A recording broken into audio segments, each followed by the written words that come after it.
Assalamualaikum warahmatullahi wabarakatuh.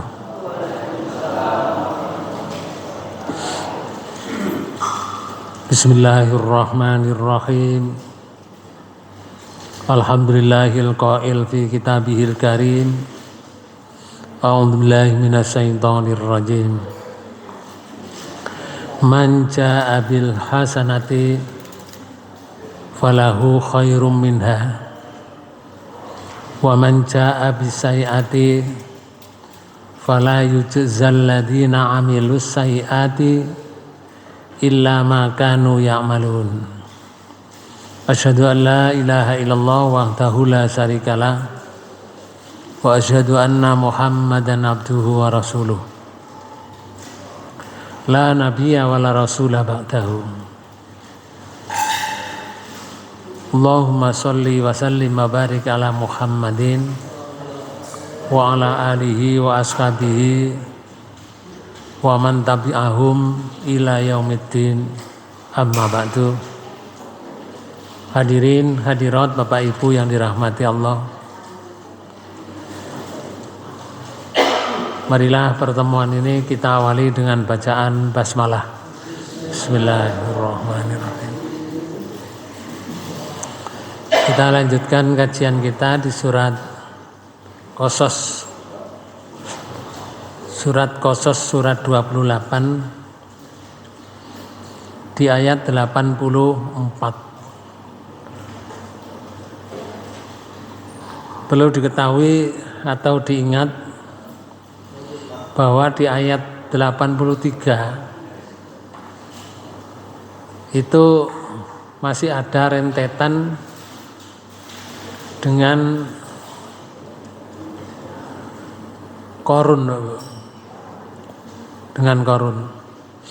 bahwa Qarun itu yang sombong sampai orang berkata, andaikan aku diberi harta seperti Qarun. Tetapi setelah Qarun dibenamkan di bumi, harta bendanya dibenamkan, mereka mengatakan, aduhai, benar Allah memberi rezeki bagi yang dikehendaki, memberi rezeki yang banyak bagi yang dikehendaki dan memberi sedikit yang dikehendaki.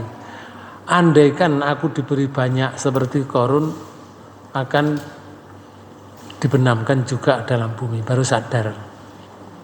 Nah, di ayat 83, negeri akhirat itu disiapkan oleh Allah untuk orang yang tidak menyombongkan diri, tidak seperti Qarun. Orang yang tidak merusak berbuat kerusakan di bumi. Nah, negeri akhirat itu artinya surga. Itulah akibatnya orang-orang yang takwa kepada Allah. Lalu di ayat 84 ini Bapak, siapa yang berbuat baik nanti kalau ketemu Allah membawa kebaikan, maka pahalanya lebih baik daripada kebaikan itu. Tetapi siapa yang berbuat buruk nanti kalau ketemu Allah,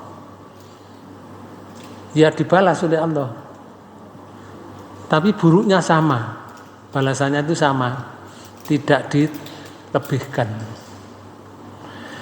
Mari kita lihat sampai terjemahkan secara utuh.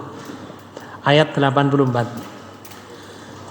Barang siapa yang datang dengan membawa kebaikan, maka baginya pahala yang lebih baik daripada kebaikannya itu. Oh, Bapak. Jadi kalau bawa kebaikan satu, dia dibalas oleh Allah lebih banyak baik daripada kebaikan yang dibawa itu, daripada kebaikan yang dilakukan itu. Yaitu. Sebaliknya, dan barang siapa yang datang dengan membawa kejahatan, maka kejahatan, maka terus ya Allah, tidaklah diberi pembalasan kepada orang-orang yang telah mengerjakan kejahatan itu, melainkan seimbang dengan apa yang dahulu mereka kerjakan. Seimbang itu berarti ya sama kan, bobotnya sama. Di sini Bapak sekalian, keadilan Allah. Ini namanya rahmat. Dan maka di ayat ini Allah memberikan motivasi kepada kita semuanya untuk berbuat baik, karena falahu khairum minha. Orang yang berbuat baik itu diberi yang lebih baik dari perbuatan dia yang baik itu. Kalau di surat 16 nih Bapak, surat An-Nahl di ayat 97.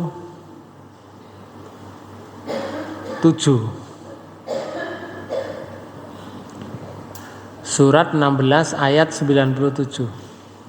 Man amila sholihan min dzakarin aw unsa fahuwa mu'minun falanuhyiyannahu hayatan thayyibah. Sun. Barang siapa yang mengerjakan amal soleh, baik laki-laki maupun perempuan, dalam keadaan beriman, maka sesungguhnya akan kami berikan kepadanya kehidupan yang baik. Niki kayak kehidupan yang baik. Lanang wedok pokok berbuat baik. Hayatan thayyibah. Masih ditambah lagi. Dan sesungguhnya akan kami beri balasan kepada mereka dengan pahala yang lebih baik dari apa yang telah mereka kerjakan. Nah, di sini diberi pahala yang lebih baik dari yang dikerjakan. Misalkan ya, kalau kita itu sholat, sekali sholat dengan khusyuk, sholat maghrib misalkan, nanti akan dibalas oleh Allah tidak satu sholat maghrib. Itu yang diberikan oleh Allah, yang lebih baik dari yang dikerjakan. Bisa saja sholat maghribnya bertumpuk-tumpuk pahalanya. Apalagi kalau sholatnya di Masjidil Haram. Sholat di Masjidil Haram itu Bapak sekalian, di Masjid di masjid, bukan di Mekah. Mekah itu kan luas, di masjidnya, di Masjidil Haram, bukan di kota Mekahnya. Karena kota Mekah itu ya ono kebon, ono sawah, ono sungai, ono gunung. Ini yang dimaksud di masjidnya atau di pelataran masjid itu. Itu sekali sholat,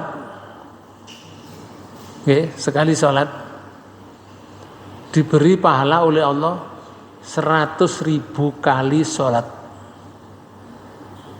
Sholat maghrib sama dengan sekali sholat maghrib di sana dapat 100.000 kali sholat maghrib di sini.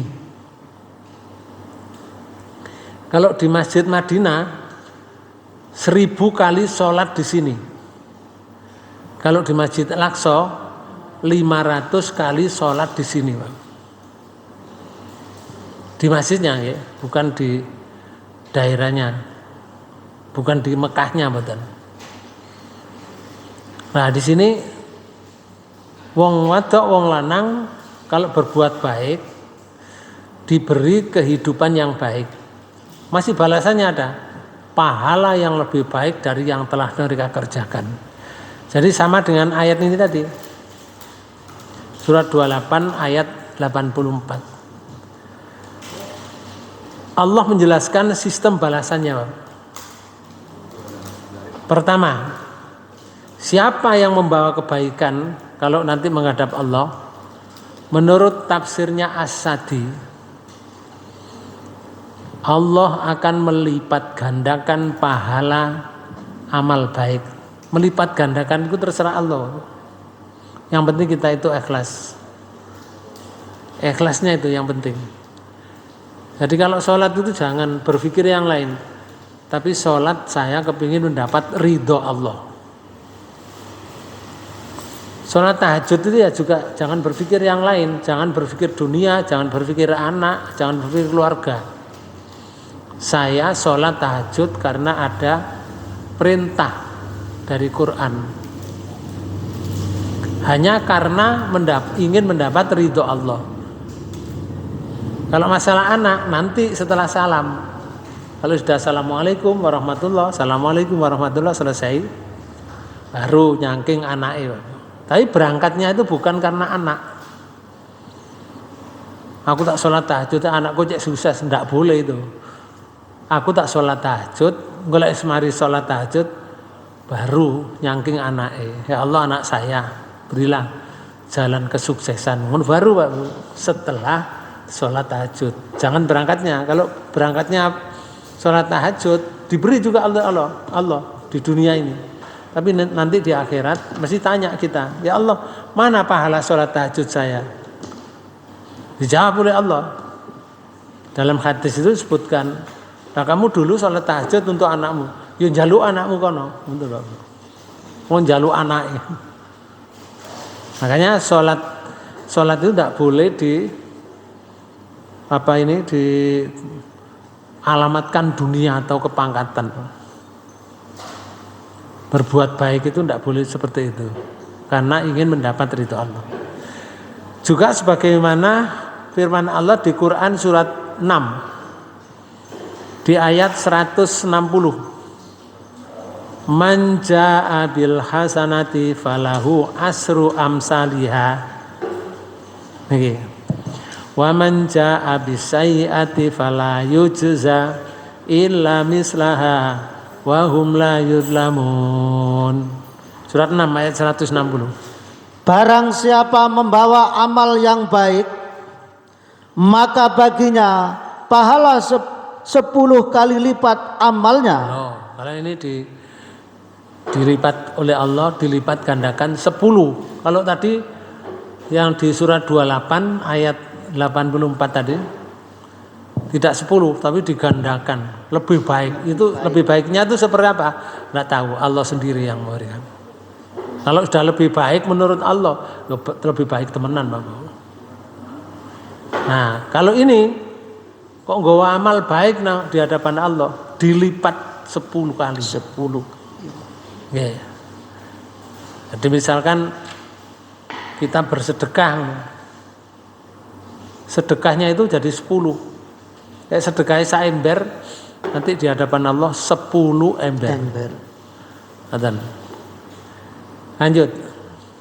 Dan barang siapa yang membawa perbuatan yang jahat, maka dia tidak diberi pembalasan melainkan seimbang dengan kejahatannya.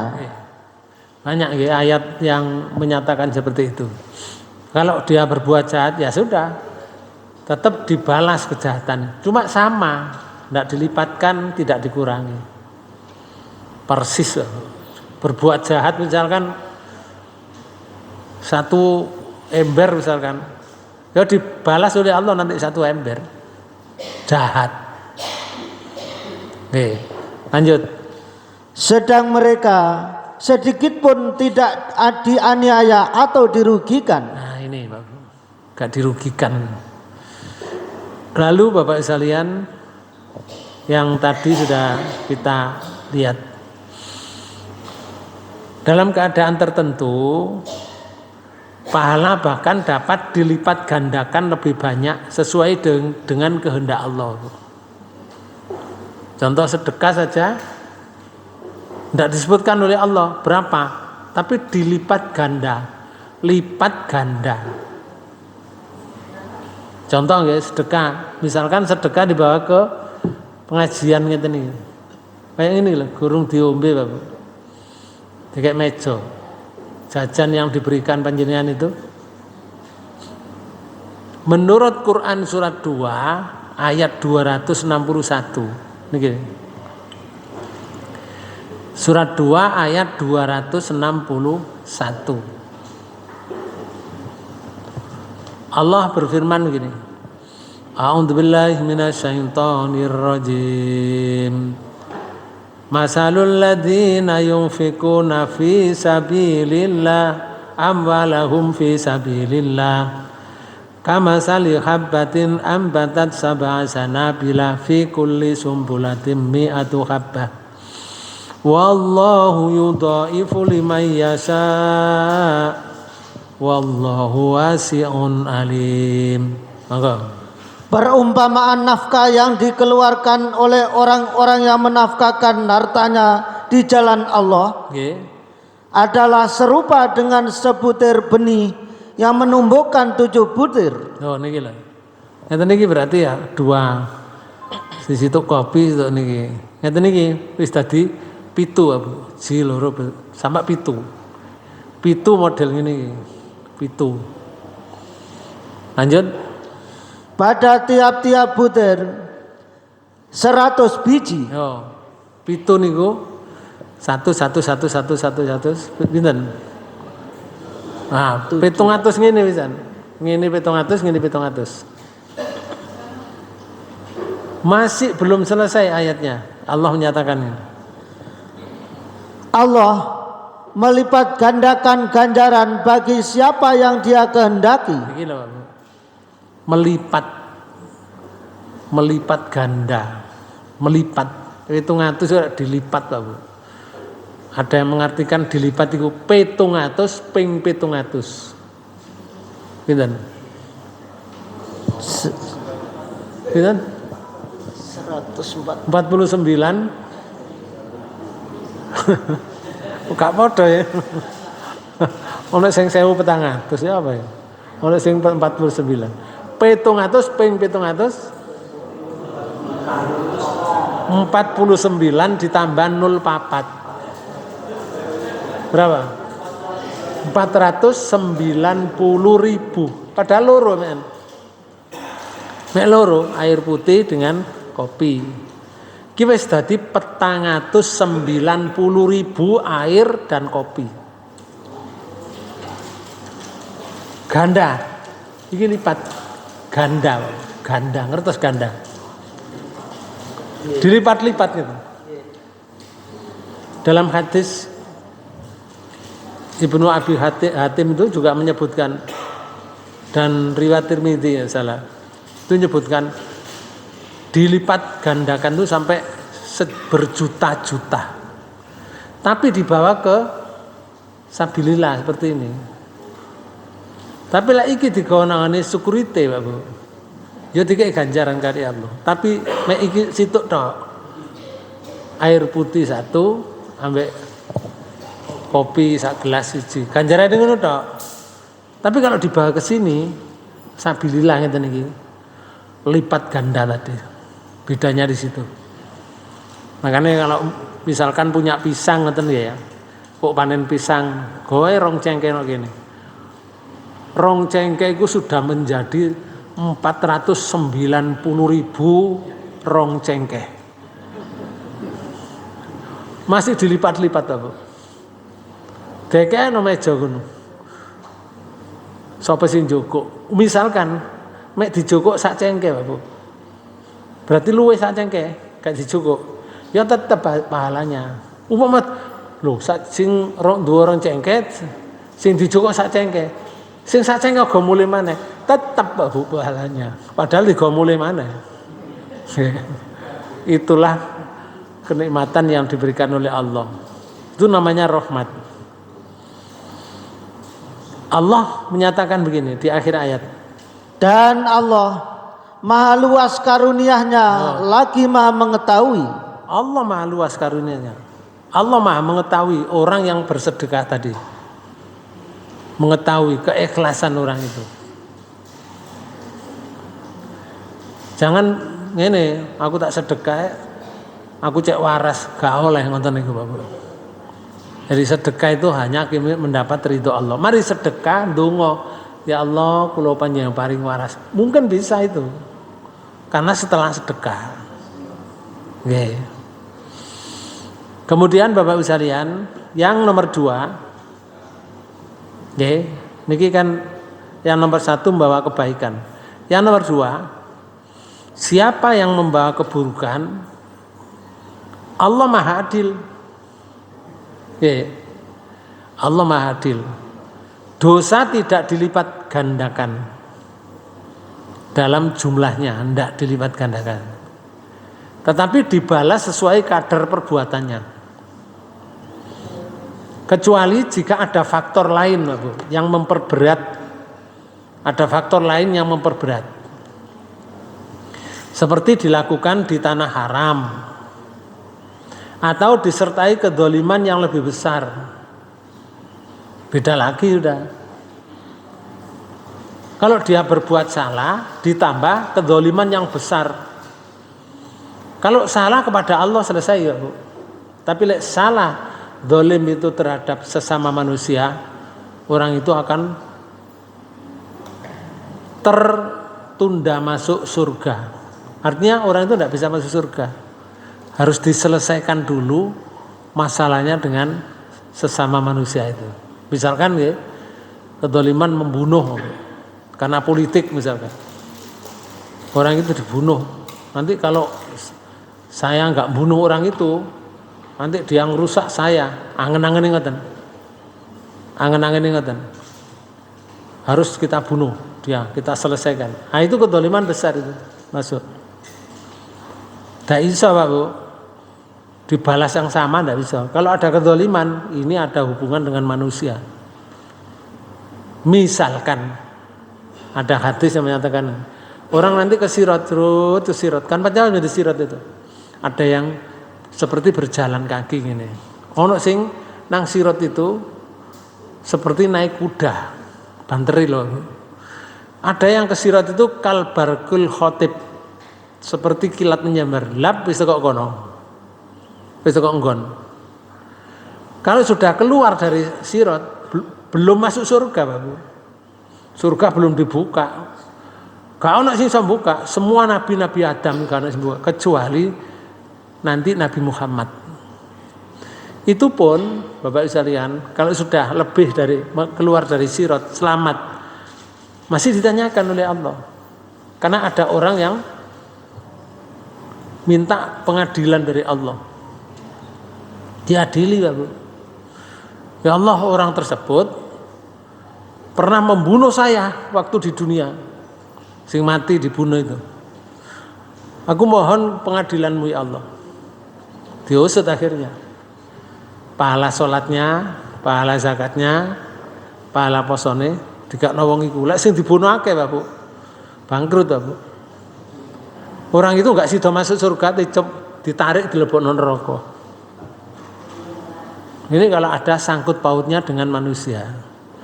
Ini namanya memberatkan. Ya. Tapi lek dosa biasa ya dibalas yang seperti Allah menyatakan tadi, setimpal, sama dengan kesalahan itu. Menurut penjelasan para ulama, ini menunjukkan rahmat Allah. Rahmat Allah itu lebih luas daripada murkanya. Allah itu murka kalau ada orang yang menyekutukan Allah. Tapi Allah maha luas rahmatnya. Kalau orang itu bertobat sebelum mati, tidak syirik kepada Allah, diampuni. Orang nggak percaya dengan Allah itu, Allah diolok-olok, Allah diolok-olok, Nabi Muhammad diolok-olok. Kemudian kalau nganggur ya, sampean buka YouTube Zuma, biasanya antara Kristen dengan debat antara Kristen dengan Islam. Bapak bisa lihat itu, kalau mereka itu mengatakan Allah, mengatakan Nabi Muhammad itu sudahlah keri, mengolok-olok.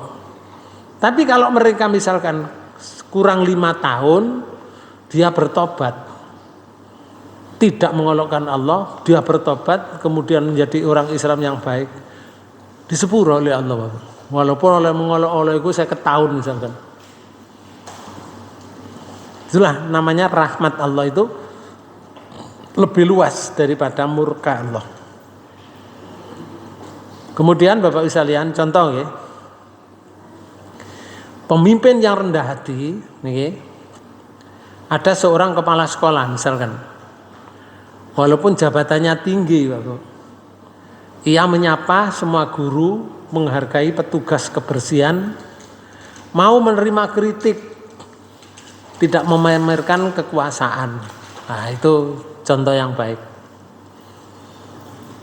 Ini contoh tidak mencari ketinggian di bumi dalam arti kesombongan, enggak. Nah, ini contoh sing apik, memimpin yang rendah hati. Contoh kedua, misalkan pengusaha. Seorang pengusaha itu kaya. Dia membayar zakat, membantu fakir miskin, memperlakukan pegawai dengan baik, dan tidak menipu. Nah, ngeten iki pengusaha yang baik. Hartanya menjadi sarana ibadah, bukan alat untuk menyombongkan diri. Tidak seperti Qarun, Bapak, karena ayat ini masih ada hubungannya dengan kesombongan Qarun, bahwa orang yang membawa kebaikan di hadapan Allah nanti dilipat gandakan, tapi membawa keburukan di hadapan Allah dibalas yang sama. Contoh ketiga, di media sosial misalnya, seseorang memiliki jutaan pengikut. Ia dapat memilih menyebarkan ilmu, mengajak kepada kebaikan, menjaga adab. Ngenten iki baik, Bapak. Jadi jutaan pengikut itu berarti kan kayak misalkan dulu itu ada mubalek yang 1 juta umat. Sebutannya ya. Mubalek 1 juta umat. Sampai sekarang ada. Ngeten iki baik kalau memilih menyebarkan ilmu. Jadi dengan umat itu disebarkan ilmunya. Mengajak kepada kebaikan. Ngeten niku apik. Pengikutnya akeh. Terus menjaga adab. Itu baik. Saya kira sebaliknya, menghina orang lain, duwe pengikut akeh tapi menghina orang lain, lalu menyebarkan fitnah, mencari popularitas, kemudian merendahkan sesama, itu sih nggak oleh. Dia ingin mencari popularitas, tapi merendahkan yang lain. Nggak boleh, Pak. Apalagi sing direndahkan ajaran Quran. Itu nggak boleh, Pak. Ada di media sosial itu, Pak. Seseorang yang merendahkan orang lain dengan cara dirinya sendiri yang membuat perumpamaan itu. Lalu Quran yang disebutkan, Bu, gak oleh ngeten niku. Dia punya pengikut banyak tapi merendahkan. Ini contoh aja ya. Contoh. Dan ini di media sosial belum terhapus ini, Pak. Mula nek jenengan kok bingung, lebih baik takok kiai, kayak kita pakai lakonono selesai. Ojo malah balik ning gene Quran, bahaya. Quran ini kandungannya macam-macam. Lah sampean ngerti apa ora? Kena racune lah malah tambah geleng-geleng sampean. Nah, Quran ana racune ku ya apa ceritanya? Pengikutnya banyak, Pak ini. Pengikutnya banyak, tapi nggak bener ngeten iki. Menjatuhkan orang lain, apalagi nyandak Quran. Ngeten ta? Ora dadi wong stres, bunuh diri ya. Gara-gara panjenengan tidak tahu kandungan daripada Al-Quran yang diinginkan oleh Allah Subhanahu wa ta'ala. Jadi ojo wani-wani balik ning Quran dan hadis, karena tidak ada satu ayat pun yang belum diteliti. Semua sudah diteliti oleh para ahlinya zaman singen. Kenapa kok harus zaman dulu? Kenapa tidak zaman sekarang? Apa orang zaman sekarang lebih buruk? Jelas. Wong saiki lebih elek, itu jelas. Satu, makanannya wis gak ono sing halal. Zaman saiki iki makanan sing halal cuman banyu udan tok kok. Kanjeng Nabi sampun dawuh, paham niku mboten bakal kathah. Kanjeng Nabi sampun dawuh, ini yang membuat hati kita menjadi besar. La tajtami ummati ala dolalah. Ora bakal umatku kumpul dalam kesesatan. Jadi nek aliran sesat mesti ndak bakal banyak sithik. Weh kata Pak Ustaz, tenggene Solo niku nek kumpul wonten nek gang 1000. Alah iku lak dikumpulke sak Jawa Tengah. Ini maksudnya di MTA tuh. Nggih. Coba dikon mulai nang desane lak kari 3, 4, 1. Kira boten. Ka oleh ngeten iki, Pak. Duwe pengikut banyak tapi menjatuhkan orang lain, menjatuhkan kegiatan yang lain. Tidak boleh, Pak. Kon mulai nang desane lak kepengin ro, paling-paling wong 5 paling kathah. 1, 3. Wong cukup dikelompokke kabeh sak Jawa Tengah yo ketok akeh. Akalmu. Lho nek wong ahli sunah dikelompokke sak Jawa Tengah lak kualan ngene, toko endi coba? Duit setiap bulan 300 uang. Dihapusi, kene bener. Lah nek sing ngeki resep kiai yo mosok dihapusi ora mungkin.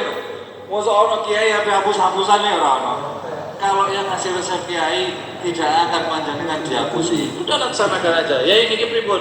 Leres wis lakon-lakon. Wis rasa takok, lah dalile nopo? Kesuwen. Takok itai-itai asu. Wong macane sik ngejak. Qur'ane sik ngejak kok ya takok barang iki lha apa. Wis gak usah takok dan dilaksanakake. Ya semua kita serahkan kepada para kiai, fasalu ahla dzikri in kuntum la ta'lamun. Tanyakan kepada para orang-orang yang alim kalau kamu tidak tahu. Niki ahlus sunnah wal jamaah. Nek boten ngeten berarti boten ahlus sunnah wal jamaah. Ahlus sunnah wal jamaah niku punya keyakinan, punya ajaran, punya doktrin. Doktrinnya apa? Tidak diperbolehkan mengambil hukum dari Quran dan hadis. Nah, ini kayak apa? Terus ya apa wong-wong niku terusan? Nggih. Wis karepe wong iki dhewe. Ya. Ayat ini Bapak sekalian mengingatkan bahwa yang dinilai Allah bukan sekedar popularitas yang dinilai, tetapi apakah seseorang itu membawa kebaikan atau kerusakan. Bukan popularitasnya. Tapi kalau dia sudah popularitas, jangan mengecilkan yang lain, biar berjalan sendiri. Apalagi nyandak Quran, nyandak hadis. Contoh keempat, balasan amal. Lah iku mana media sosial. Sekarang balasan amal. Bayangkan 2 siswa misalkan ya. Siswa pertama menemukan dompet di sekolah. Lalu mengembalikannya. Dompetnya dikembalikan kepada yang miliknya. Siswa kedua mengambil uang yang bukan miliknya. Dompetnya gak dibalekno. Mungkin tidak ada seorang pun yang melihat, tapi Allah mencatat semuanya, Bapak. Dicatat. Kita ini loh, Pak Bu, ditutup sampai malaikat pagi siang sore. Saya buka surat 13 ayat 11. Niki lah. Surat 13 ayat 11. Lahu mu'aqibatum min baini yadayhi wa min khalfihi yakhfadunahu min amrillah. Untuk gimana kemana? Bagi manusia Ada malaikat-malaikat yang selalu mengikutinya bergiliran. Awake dhewe iki lho Pak Bu. Diikuti malaikat bergiliran. Pagi iku sampai jam 3 ngono jam 3 sore. Ya, pukul 3 salat asar itu. Nah, ku ganti malaikat yang kedua. Mulai sing situk laporan, sing malaikat kedua iku mencatat amal kita ini Pak Bu, sampai pagi. Kok ganti maneh? Terus ngoten bendino Pak Bu. Allah menyatakan. Ini yang menyatakan Allah. Pak Bu. Bagi manusia itu ada malaikat yang selalu mengikuti bergiliran. Bergiliran terus Di muka dan di belakangnya. nggih. Lanjut.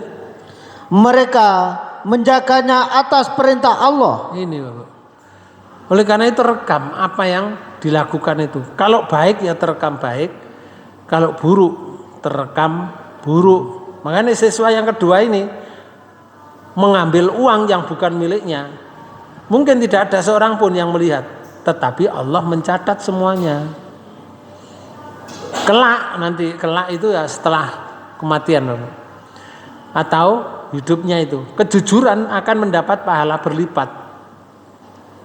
Sedangkan pencurian akan diminta pertanggungjawaban jika tidak disertai tobat dan pengembalian hak.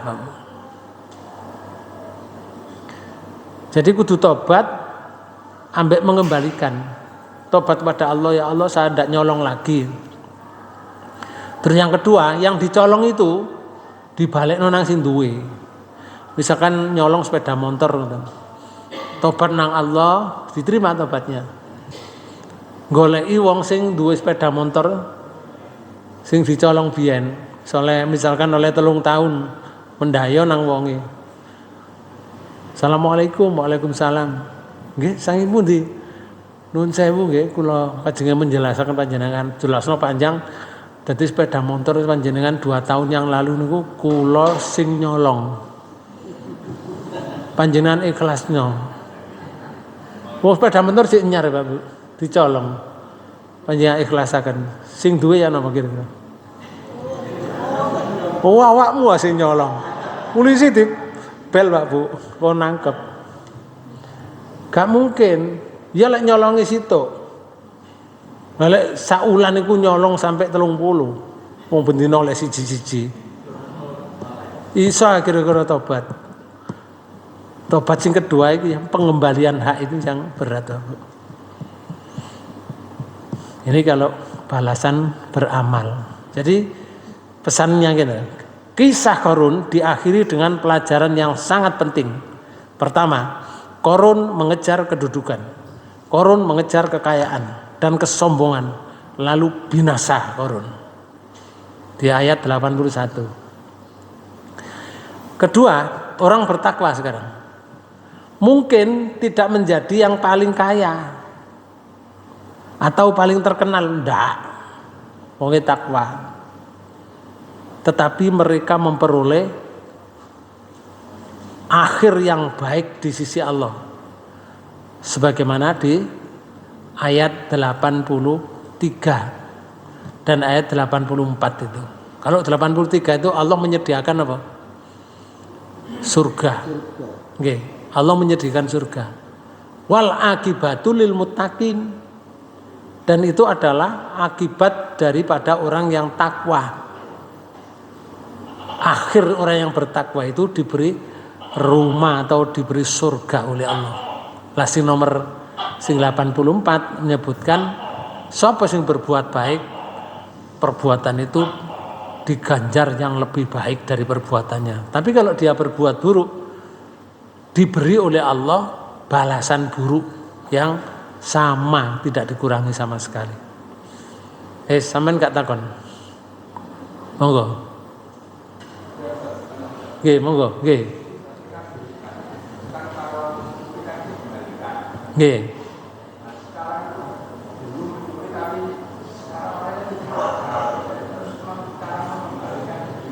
Kalau tidak ada, kembalikan pada keluarganya. Dulu saya nyuri mobil panjenengan, niki bapak jenengan wis gak ono, saiki kula balekno ten keluargae.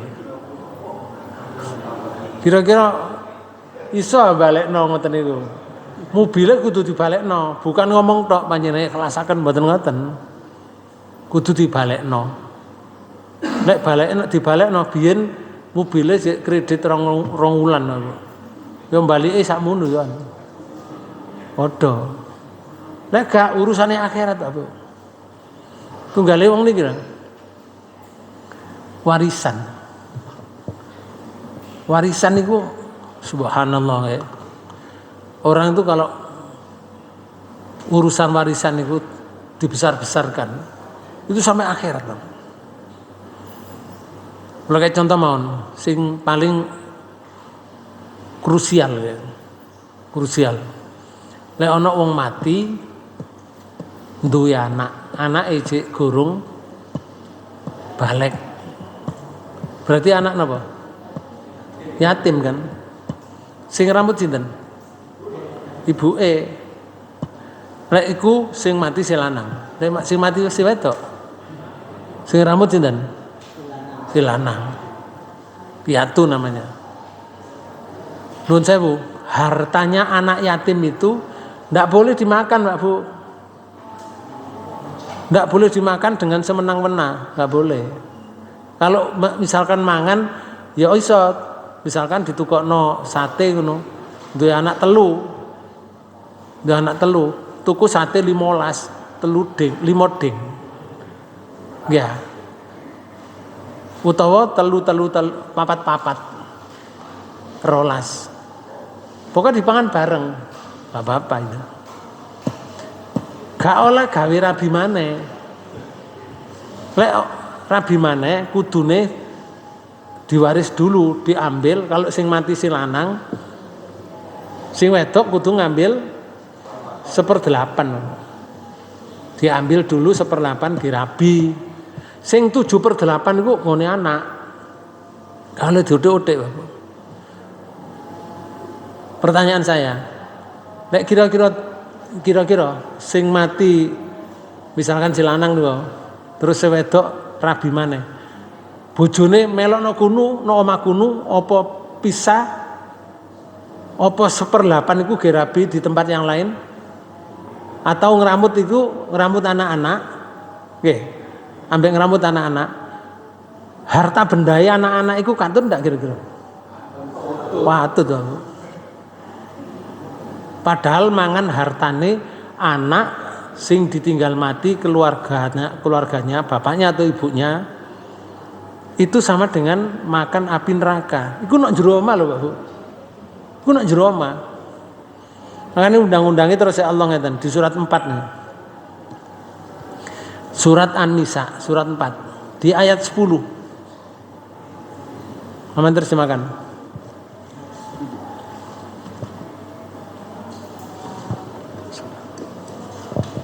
Surat 4 ayat 10.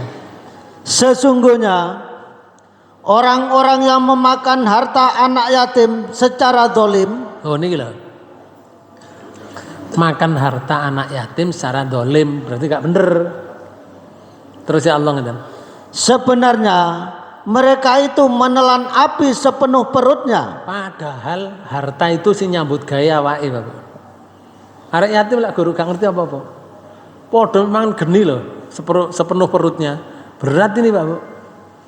Lalu dan mereka akan masuk ke dalam api yang menyala-nyala neraka. Oke. Neraka. Duwe ana harta dipik bapake mati. Hartae royokan apa? Ana arek loro lanang karo, berarti iku karek mecang ini biak ngene. Dadek sing sitok niku kepingin apa? Kepingin menghai harta itu. Disuratnya atas nama semuanya. Sawah disuratnya atas namanya. Si sitok gak dikei. Menurut undang-undang sah karena sertifikatnya sudah atas nama dia.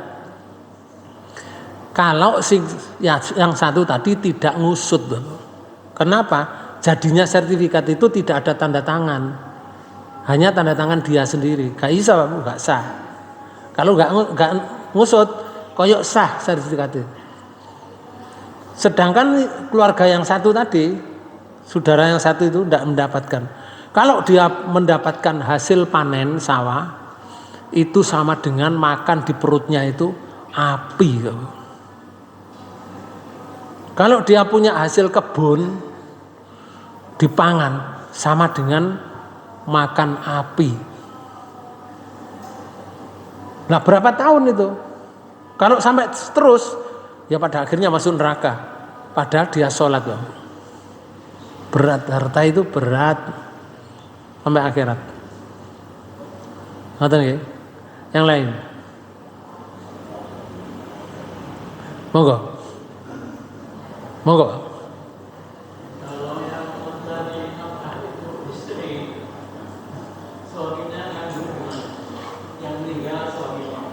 Yang meninggal suaminya.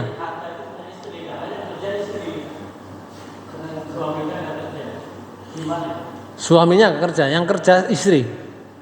Terus suaminya meninggal. Sama.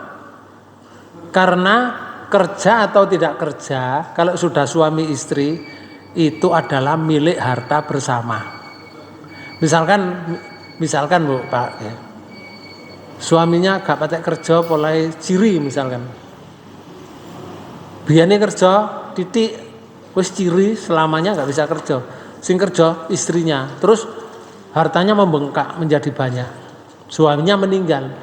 Harta itu milik bersama, harus diwaris. Walaupun si wedok sing ngayakno akeh Pak Bu, si wedok oleh bagian 1/8 kalau punya anak. Kalau ndak punya anak, sing wedok oleh 1/4. Yang 3/4.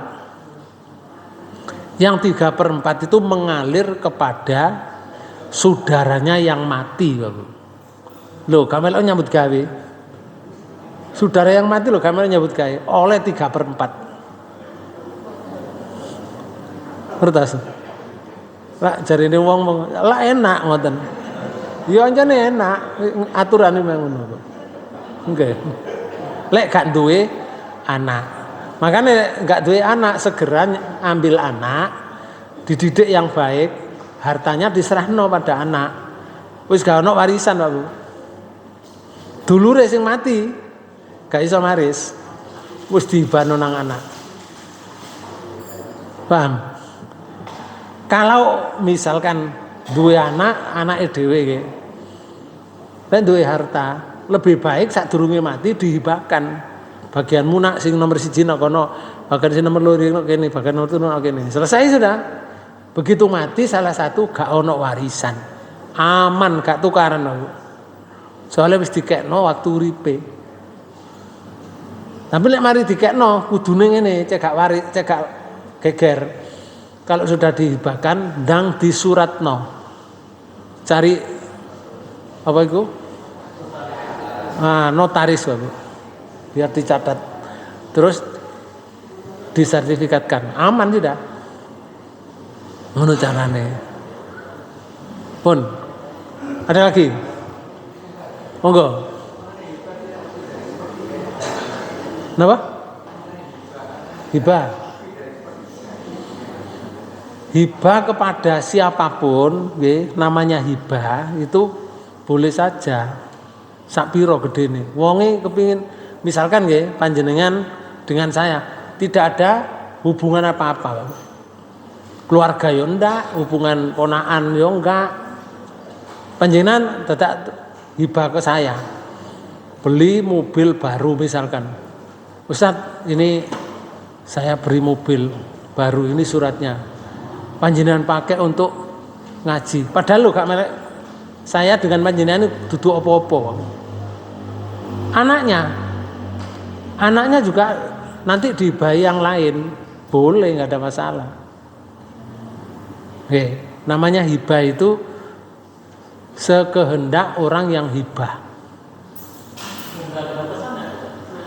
Batasan itu Bapak sekalian, kalau orang mau niki napa wasiat. itu ada batasan. Misalkan ini, kalau sadurunge mati ngomong ini, nak, kok sawah kok sawah sing ngono iku ana 3 hektar. Iku 3 hektar iku tak wakafno nanggone masjid misalkan Al-Basit misalkan. Kalau bapaknya mati, bukan semua yang berapa hektar tadi, maksimal diambil sepertiganya, maksimal. Yang 3/4 kan sepertiga, yang 2/3 mana? Yang 2/3 diwaris, itu wasiat. Tapi kalau hibah tidak ada batasan. Ngertos? Nggih. Wis ono. Demikian yang bisa saya sampaikan, mudah-mudahan pertemuan ini dibarengi hidayah Allah Subhanahu wa taala. Mari kita tutup pertemuan ini dengan bacaan hamdalah. Alhamdulillahirabbil alamin. Subhanakallahumma bihamdika asyhadu an la ilaha illa anta astaghfiruka wa atubu ilaik. Assalamualaikum warahmatullahi wabarakatuh.